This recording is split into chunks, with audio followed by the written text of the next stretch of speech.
This is Freckled Han, and you're listening to Rantish.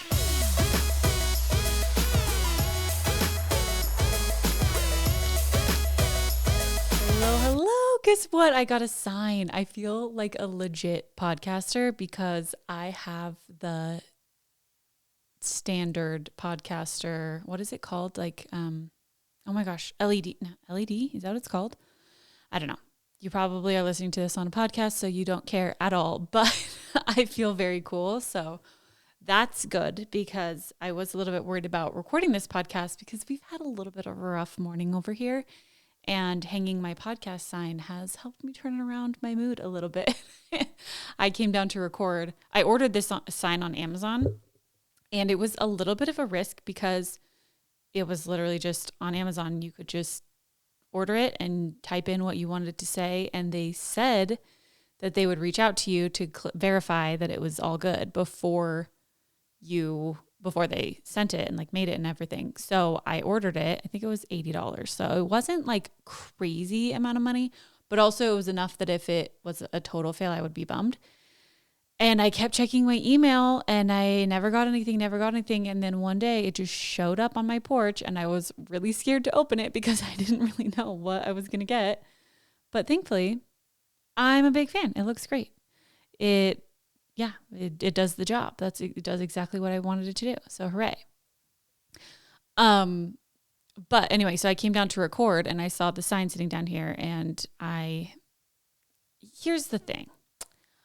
I have a little bit of a double standard when it comes to my expectations for men and women because I basically expect Steven to be able to do everything that I do or that I can do.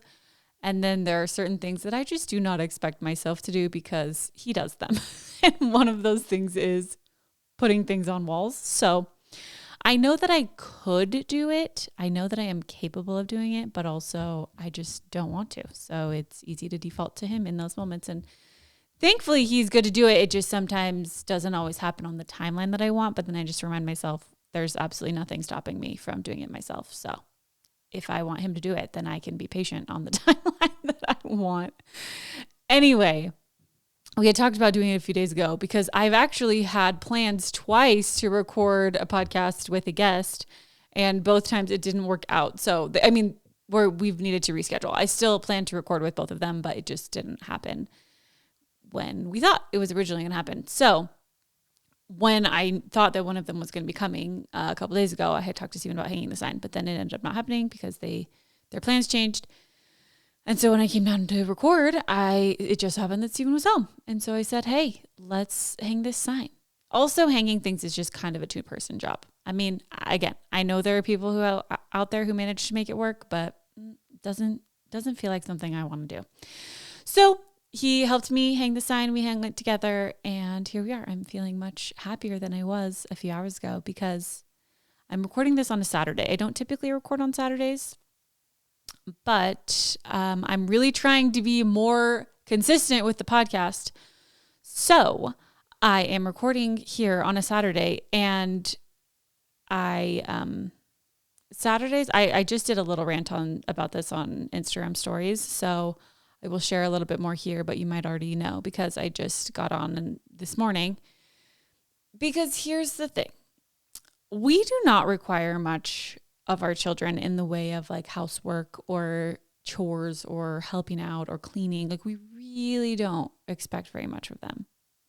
But once a week on Saturday mornings, because that's when they said they wanted it to be, okay? Because honestly, I don't care what day it is.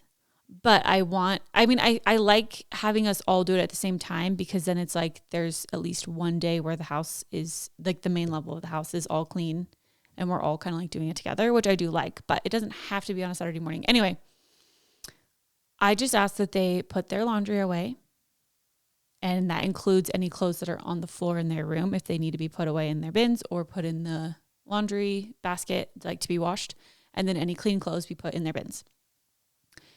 And then I ask that they clean on the main floor. And sometimes we're really specific about like, okay, you're going to do this job or this, blah, blah, blah. And sometimes it's more vague, but I'm always there working alongside them, helping them out, giving them ideas if they run out of things to do, whatever. Like it is very much a team effort. And truthfully, okay, well, first I'll just say, and every single Saturday morning is a battle, and it is a test for my nervous system, a test for my ability to remain calm while being screamed at and crying and people yelling and throwing things. Like it is a true test for my ability to remain a safe space for my children, which if you know anything about me and what my purpose is online, like that is my number one priority at all times. I'm not always perfect at it. Obviously, I actually have to give myself a pat on the back. I was pretty dang good this morning. There was one point where I did tell one of my children that he needed to go outside for a few minutes. And so I picked him up and put him outside and locked the door. He was out there for like 5 minutes, not even, probably like 3 minutes. And it's not cold, for the record. Anyway, and that was to be able to maintain my safety because he was being violent towards me, and my safety towards him because I was not super happy. And Stephen often needs to go into his office on Saturday mornings to do tests. And so he's a lot of times not here. So it's me trying to get this done on my own. Anyway, so I sent out the bat signal. I sent out a call for help via Instagram stories being like, how do you guys handle chores? Because this is not working. And I refuse to, one, let my children be freeloaders and do nothing. And truthfully, I do not feel like I'm asking too much of them at all, because I've read a few of the messages that have come in, but I'm still a little bit too on edge and like feeling defensive. So I did ask for the advice, but I'm going to need to wait like probably until tomorrow to actually read it because I'm still feeling a little feisty. But a couple things, repeating patterns that I saw was people saying like simpler jobs or like less. I'm like, okay, you have to understand that if they did all the things that we asked, they could easily get it done in about 15 minutes. Truly, they could get it done in less than 15 minutes. I'm even willing to bet they could get it done in 10 minutes if they actually were willing to do it and not just like fight and scream and ask why and say this is dumb. And like, and I, like I said, I try to be really patient because the problem is not that they're having feelings. That's not a problem. Like they're allowed to have feelings. The problem is when I lose my control over my own emotions. And so anyway, I did get out my favorite parenting book of all time. Actually, I have a few. And the thing is I would love to have the mental capacity to like review them regularly and listen back to these books because I do believe that they're really good. And I do want to make that more of a priority. But sometimes you just have maxed out on self-help things and you just need to listen to other things. Anyway, the two that I mentioned, but the one for sure that I like love, like when I read this parenting book, I was like, it felt, I can't even describe it. It just was so in line with all of my philosophies on the way that I think about parenting and the way that I want to parent and all that kind of stuff. And it had just nuggets. It's called Scream-Free Parenting. So it's not screen-free as in no screens. It's scream-free as in no screaming. It's by Hal Frankel, maybe? I don't remember. Hal something. I don't know. I can link it in the show notes. So that one is so good. I love that one. Another one I like more for toddlers I've mentioned before is How to Talk So Kids Will Listen and Listen So Kids Will Talk. And that one is just a lot of collaboration, like working together. So just, getting out both of these books, taking a quick little gander through them, I was reminded of like, okay, I think it would be a good idea for us to have like a family meeting and kind of talk through like, hey guys, this is the expectation. How can we make this work together? Because I am totally open to the way that they want to do it. Cause I think it is one of those things where they just feel like they have no control over the situation. And so they like to have big emotions about that. And, the reality is I don't care when they do it. I don't care how they do it. I don't like, there are a lot of things like I want it done, but if they want to do it on a Monday or a Tuesday or whatever, that's fine. We can make that work. So I think tomorrow, once again, I've given my body to some time to like feel safe in itself again. I think we'll have like a little family meeting tomorrow afternoon and just be like, hey, because that's one of my favorite things from How to Talk So Kids Will Listen and Listen So Kids Will Talk, which is an insanely long title, but a really good book. They talk about a problem solving session, which is a concept that I love, where basically you sit down with your child, or in this case, as a family, and you literally write down the problem and then you all brainstorm on solutions together. And the idea is you like lay them all out there. Nothing is a bad idea. And then you kind of go through them together as a family and talk through like, okay, what are some reasons why this would work? What are some reasons why this wouldn't work? And then you kind of come up with a plan together. And so it's very much like a us against the problem as opposed to me against you. And that's definitely how Saturday mornings have felt the last few weeks, especially. I cried last Saturday morning and I cried this Saturday morning. So I'm also just really emotional. I think, okay, actually, that's a great segue because that was another thing I was going to talk about. So my last episode, I talked all about my surgery, my prolapse surgery, and all the things that happened leading up to it, or why I decided to have the surgery and then the recovery and all that. And I talked mostly from a physical standpoint, but I wanted to touch today a little bit on the emotional standpoint. I talked, okay, this is hard to explain. I'll just say it. So when my body was when it was like fighting through this infection and it was just so crazy and I was so sick and I couldn't walk and, it was just, things were not looking up.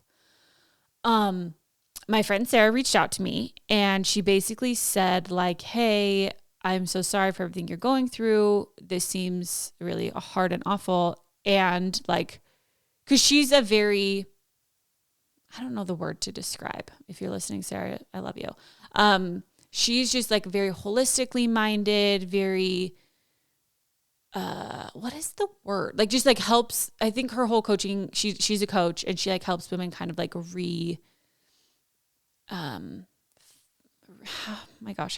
does her Instagram bio say? I'm going to look it up really quick because I'm going to butcher this.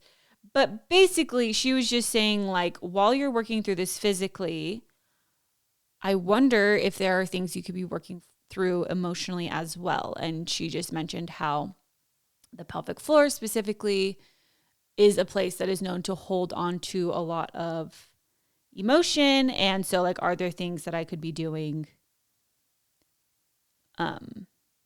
Free coming home reset. Oh yeah. So like feeling at home in your body is kind of it. And just like reconnecting with yourself. That's what Sarah does. Anyway, so she just suggested that maybe I consider the possibility that there were some emotional things that may have been agitated, I guess you could say, from this surgery on like a very sensitive part of the body. And I thought that was a really interesting concept. So I was like, yeah, I want to think more about this. And so she encouraged me to write letters. She's like, if you're holding on to any anger, like maybe write a letter to anything or anybody that you might be having like ill feeling. Oh, geez. That was such a Utah. Oh my gosh. Erase, go back. Ill feelings towards. And then she also talked about how it was like about to be a new moon and it was like a really powerful new moon. And I know people out there are like rolling their eyes to the back of their heads being like, this is the biggest bunch of mumbo jumbo. But I actually love stuff like this. I don't know if you guys remember when I went and had the chakra healing massage session last year around my birthday. I don't know. I don't know exactly what I believe about it, but I figure what's the harm in getting some emotions out by writing them down and ripping them up and burying them in my backyard? Like, why not? During the new moon. Was it during the new moon or the full moon? I think it was, no, I can't remember. I'm forgetting. Anyway, I did it. It was super interesting. And I feel like again, obviously I still took the medicine that I was prescribed and I obviously believe that also helped heal me. But I do think that there was a lot emotionally that I was able to process during that time that I would not necessarily have done had Sarah not brought that part up. And then it reminded me about a course I actually purchased a number of years ago. Sorry, I'm going to try to lean back a little and I'm hoping my microphone won't fall off. Okay. I purchased a course from an account called The Workout Witch. I don't even remember when I bought this course. It must probably like in 2021, 2022, probably around there. And the whole premise of the course, it's focused on like somatics and allowing your body to release trapped emotion, specifically in your hips and pelvis and pelvic floor. This course that I bought, because I've always had pelvic floor issues and I've always had jaw issues, which interestingly, those things are very correlated. That's very common that when you have pelvic floor issues, you also have jaw issues. And I've had jaw issues and pelvic floor issues from as long as I can remember, honestly. Like in high school, I had a mouth guard because I clench my jaw really. I hold a lot of tension in my jaw. And then as I think I mentioned in previous episodes with incontinence, like urinary leakage, like that's been an issue for me even before I had kids. So I had purchased this course, and the way that it works is it's a 30-day course and you do different movements every day. So she has a video that you do, and you like do these movements along with the video. And it's a lot of like rocking and stretching. You do it very relaxed. You can either do it on the floor or on your bed. Some days it's 15 minutes. Some days it's 5 minutes. Some days it's 1 minute. One of the days was literally like writing something down. It's really interesting, honestly. And you just do one thing each day. As I mentioned, I bought the course back in like 2022 maybe, and I never finished it. Classic me. I think I got to like day 14 or day 15. But she said that in this 30-day course, usually people have like a very big emotional release around day 19 through 25 or something like that, like within that last portion of the course, which I'd never gotten to. So after having this conversation with my friend Sarah and writing my letters and burying them in the backyard and, just listening to, she also suggested listening to some chakra healing meditations on YouTube, which were like 10 minutes. And like I was laying in bed, I couldn't go anywhere or do anything anyway. So why not? And I decided to start this course again. And last weekend was the time. So there's one day that it's like what does she call it? Something release, emotional release. One of the days you do like an emotional release, and then you do different videos for like the next 4 days, and then you do the emotional release again. And during the emotional release, I didn't feel anything. And she was like, if you're crying, like that's totally fine. That's totally normal. Like you can either keep going or you can stop. Like the whole point of today's episode is for you to cry. And she's like, if you don't cry today, that's okay. But just be aware that you may be more sensitive kind of. And last weekend, man, I was just a weepy person. So I don't know. I mean, it might have been related. It might not have been related. It could have been hormonal. I have no idea, but it has been really interesting. I'm not quite done yet. I think I'm on day 27 right now. But it's actually been really, really interesting. And I do really enjoy doing I don't even know what to call them because they're not really like exercises. Movements is a better word. You're pretty much laying down for all of them. And it's honestly weird. Like for the first day, for a lot of it, you're like laying on your side, rocking back and forth. And she just talks about how rocking is so healing for your nervous system and just like it really helps your nervous system relax and feel safe. And I just think that's so fascinating because you think about like, what is your default when a baby is sad is like you rock them and maybe it's because it calms their nervous system. Like it's just things that I've never really thought about, but is really interesting that is so intuitive in some aspects. But then like now as an adult, I never think like, oh yeah, if I'm sad or if I need to work through this emotion, let me rock my body. Like it's not, why did that make me think of that song? Rock my body. Okay. Anyway, Really, really interesting stuff. And so, yeah, I just thought I would let you know. If you want to check out the Workout Witch, this is not an ad, but maybe it could be because it's really interesting. She has a bunch. The course I called, I will specify that. At the time, it was called, when I purchased it, it was called Release Your Hips. Now I believe it's called Release Your Trauma. She changed the name of it. She also has one specifically for your jaw, which I think would be really interesting.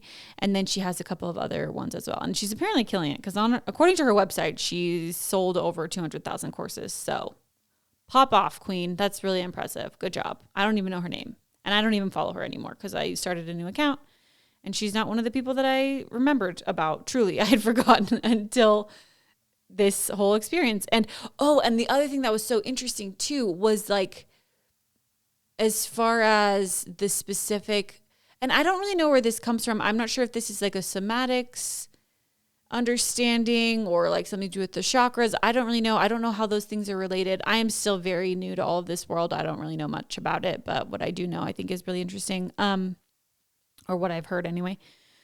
It talked specifically about how I think money and one other thing, your emotions about money and your emotions about, I can't remember the other one, are both thought to be like stored in your pelvic floor area and like in your hips.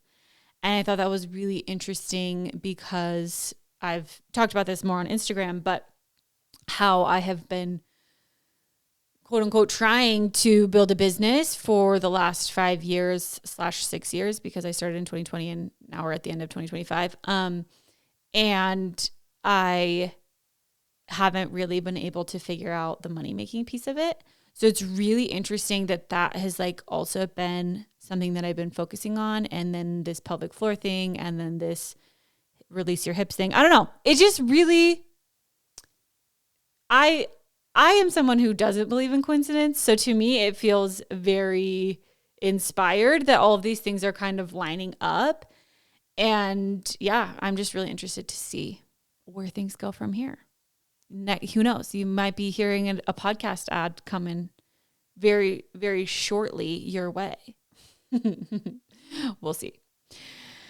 Okay, what other things did I write down? There was one rant that I wanted to do, but I'm actually going to save it because I want to do it with Stephen. I think it's a really compelling concept. So it has to do with a movie that I watched while I was on my bed rest. And like I said, okay, I don't even know why I brought it up because I am just going to talk about it whenever we record that episode. So stay tuned for that because I think it'll be interesting. This time of year, everybody knows that this time of year is nuts, right? The November, December holiday season is crazy. We'll try adding 4 birthdays in the middle of it because woo, baby. I mean, thankfully with right now, it's the youngest 2's birthdays that are in December and Brighton doesn't expect a whole lot. He'll be turning 4 and Oakley doesn't have a clue what's going on. He'll be turning 2. So I know it's just going to get worse, but I just kind of want to talk you through how this time of year goes. So we have Halloween, which I like to make our Halloween costumes, which is usually extremely time consuming and overwhelming. Okay. So we do that. Then 5 days later is Lydia's birthday. 10 days later is Quincy's birthday. Then depending on the year, this year, it's like 2 weeks later is Thanksgiving. Then this year, 1 week later is Brighton's birthday. Then 10 days later is Oakley's birthday. And then 9 days later is Christmas. And then 6 days after that or 7 days is New Year's. So like, woo, baby. I feel like we're just on a sprint right now. And I'm just so glad to be feeling better. I still just like every day, I'm like, wow, I am so grateful to not be sick and not be trapped in my bed and not be just feeling so awful. So hallelujah for feeling better and for functioning and for being able to do things. I had my 6-week appointment, which I know, I'm sorry if this is so redundant if you follow me on Instagram, but I vented about this there too. They scheduled it as a virtual appointment. I cannot. This office is so incompetent. It is unbelievable, which is such a bummer because when I met with my doctor, granted, I did wait. I waited in the waiting room for and I was late, I'll be honest. I was 10 minutes late. I waited in the waiting room for 10 minutes. They took me back. I probably waited for at least 30 minutes, maybe 35. She came in the room. She wasn't in there very long, but she did not make me feel rushed at all. I really like her. Like, I really like her energy. I like the way that she talks to me. I like the way that she is like very thorough, that she's asking me if I have any questions. Like, I did not feel rushed with her at all. And I truly like her. And I think she did a fine job with the surgery. I mean, apparently it was a robotic surgery. So what does that even mean? How much of it did she actually do? I don't really understand that whole part of it, but, it's just such a bummer because of the mishap with the antibiotic and just not being able to get a hold of her again. But truly, most of the issues I dealt with during all this, I blame her office. Which had really bad reviews going into it, but I was like, oh, it's fine. I won't, like, it won't matter because I like the doctor. It does. It matters. And now I've learned my lesson. And interesting, shout out to Jess, who messaged me, one of my friends. So in my last episode, I talked about the culture for the urine sample and like, why did it take 3 days? How do we not have the technology to speed this along? And my friend Jess works for a company in the medical tech world. And she said that that's actually basically what the company she works for does. And that while they haven't done a lot with urinary tract infections, that is something that they plan to do in the future. But then she followed up with me a little bit later and sent an article about a company that just did some trials, or I don't exactly remember, but basically they have a technology now that can get you results of your UTI culture like within 15 minutes, which is groundbreaking. Like, that's crazy. Unfortunately, who knows how long it will take for that to actually become mainstream, like within hospitals and like insurances paying for it and all that kind of stuff. Could be a long time, but how cool that technology exists. So good job, modern medicine. Good job making advancements so that hopefully people won't have to deal with what I dealt with forever, because that was truly, truly dark days, dark days of my life. What was the other thing? This week I did watch. Oh, okay. Let me get back to that. So I was talking about the birthdays and how this time of year is so crazy. But the thing that's crazy is how many of our kids also have friends with birthdays in November, which I'm pretty sure February is 9 months before November. So that could explain it. But so many birthday parties. Like, I think combined, my kids have gone to like 6 or 7 birthday parties in the last 2 weeks, which is a lot of birthday parties. And Brighton, so he's my almost 4-year-old. He is so funny because, okay, rewind. Growing up, I had an imaginary friend / 2 imaginary friends. It was a 2-headed monster named Bigaboo and Olga.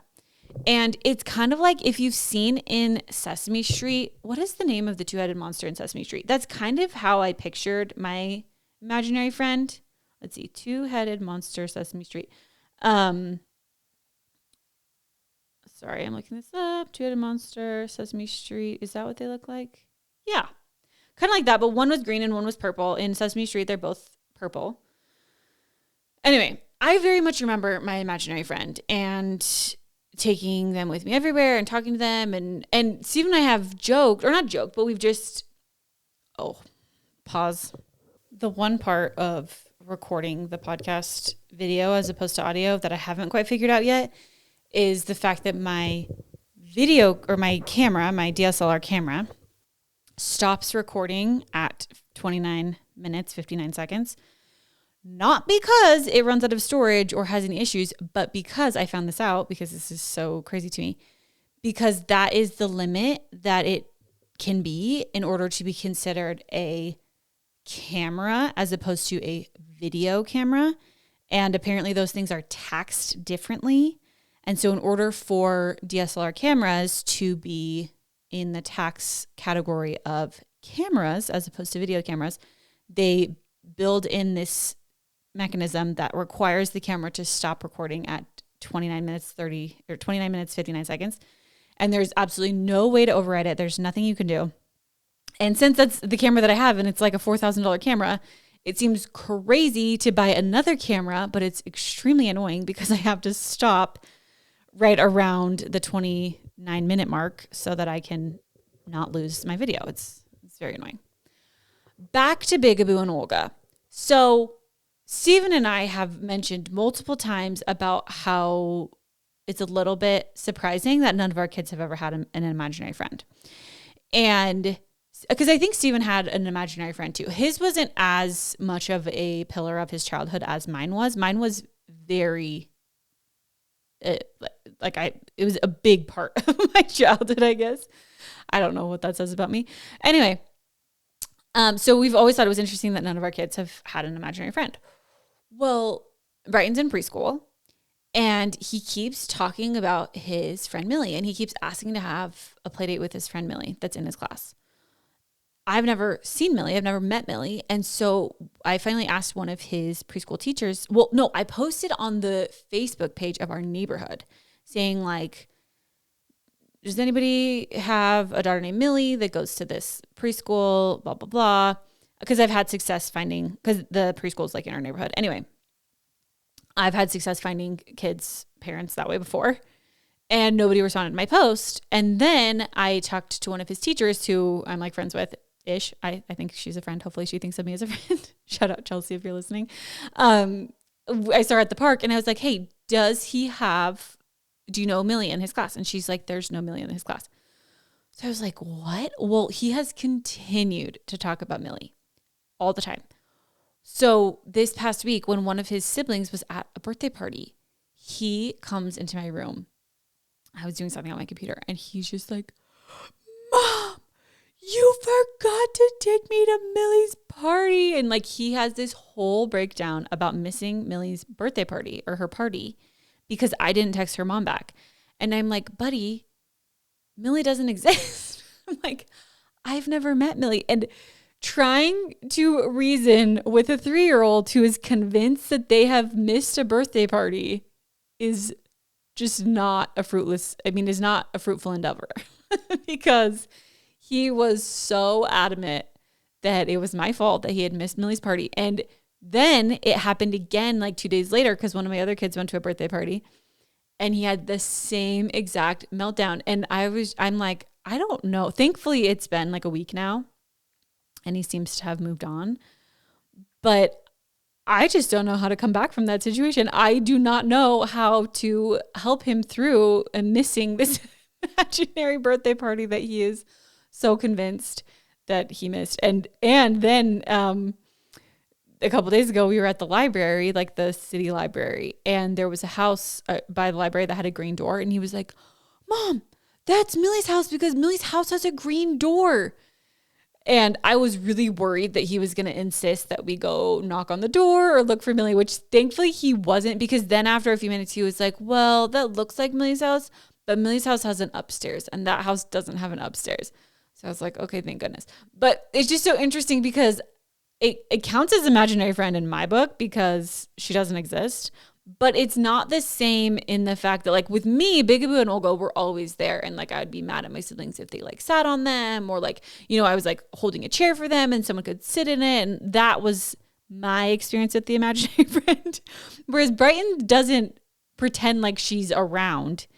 He just like asks to have play dates with her and wants to go to her birthday party, of which do not exist. So if you have any tips on how I can help him if he ever has one of those meltdowns again, the last time actually I did get smart and I whipped out my give it in a wish. Like, oh, you wish you could go to Millie's party. Like, you wish I had texted her mom back, you know, just to kind of like help him regain some control. And it did help. It was a lot less of a breakdown than the time before. But still not ideal. So that was a new one. I feel like just new experiences all the time. That's what parenthood is all about. Or really just, that's what being around children is all about.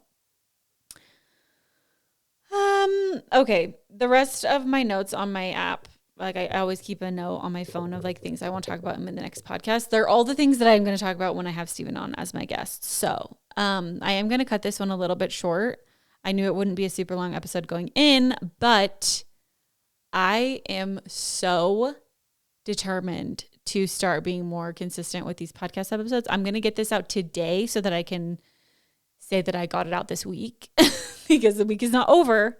So it's going to be posted today, even if it's like 11:30 p.m. tonight, it's going to be out because I really need to pick a day of the week that I'm going to get these out and commit to it. But for some reason, that is so hard for me. But it's going to happen. 2026 is the year of the podcast. We're just getting a little bit of a head start so that I can get in the zone so that when 2026 is here, we're not looking back. I think I'm truly going to commit that I will get out a podcast every single week, even if it means I have to repost like a previous episode from a previous year or something. Because I have enough of a backlog and there are new people coming and going all the time. So that might be, but I'm committing. Oh my gosh, this is scary. This is on video. This is on a microphone. I'm committing. We're going to get a podcast episode. I won't say every single week. I'll say I will get at least 45 podcast episodes out during the year of 2026. That's what I'm committing to. So maybe that means 2 will come out in 1 week. I don't know. But 45 episodes in 2026. I'm excited. And I'm excited too because I think I finally figured out how I want to structure the guest episodes with like having them come on as a co-host rather than a guest. And I still need to test it and see if it's going to work. But, this is what you can do for me. Well, first of all, tell your friends about the podcast. If you have any friends who are looking for something to listen to, send them my way. But also one of the segments I want to do when I have a co-host is a Ranter's Rant segment where you guys can submit your rants and then we will discuss if we think that your rants are valid. Just kidding. No, that's not it. But just to discuss your rants and just give our takes. Oh, geez, I'm so sorry. Hopefully you couldn't hear that. Give our takes on your rants, and I think it'll be fun. It will be fun. So that is it for today, but I hope you're having a lovely, lovely day and week and month and end of 2025. Can you believe it? This year has truly flown. And I'm excited to get, that's one more rant I'll go on. You thought I was going to end, but here we are. Christmas traditions. I feel like I am finally at a place where I'm all gung-ho about figuring out what kind of traditions we want to do. It's tricky because I feel like there's a fine line between letting things happen and then just repeating them every year, or also being like, we're going to do this and it's going to become a tradition, because sometimes like the best traditions just kind of happen, but then you keep them up, but then you don't want to be so crazy about it. Like in that episode of This Is Us, where they have to do like the hot dog thing every year. And it's just like gets weird, you don't want it to be that. I don't want it to be that. But I just finally have the mental capacity because last year, I probably could have more last year, but the year before that, I had a newborn. The year before that, I was pregnant. The year before that, I had a newborn. The year before that, like I've just been pregnant. 4 of my kids, like I mentioned, were born in November and December.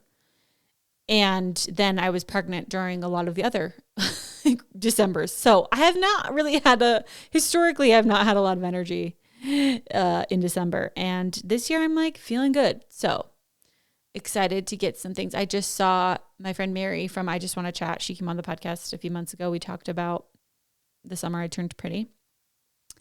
She talked about a cute tradition she does with her family where they do like a gift exchange situation where they all pull a name. So everybody's getting a gift for one person, but then they go pick out an ornament that represents that person's year.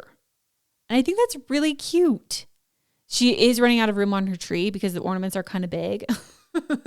So I need to think this through of like how I could do something. But I just think that's a really cute idea of finding some sort of symbol to represent that person that year and then having one that represents everybody on the tree. I really like that. So maybe it could be where like we keep the other ones, but we only put that year's up on the tree. I don't know. I don't know. We also do a live tree, so we don't put our tree up until after Thanksgiving because we usually kill it within the first 2 weeks anyways. And so we'd rather have those first 2 weeks be in December than in November, you know? Okay. That for real is going to be the end. And someday I'm going to have a cute little sign on and a cute little sign off. And that's going to be in 2026. So stay tuned for that too. Hope you are having a lovely day and week. Love you so much. And rant.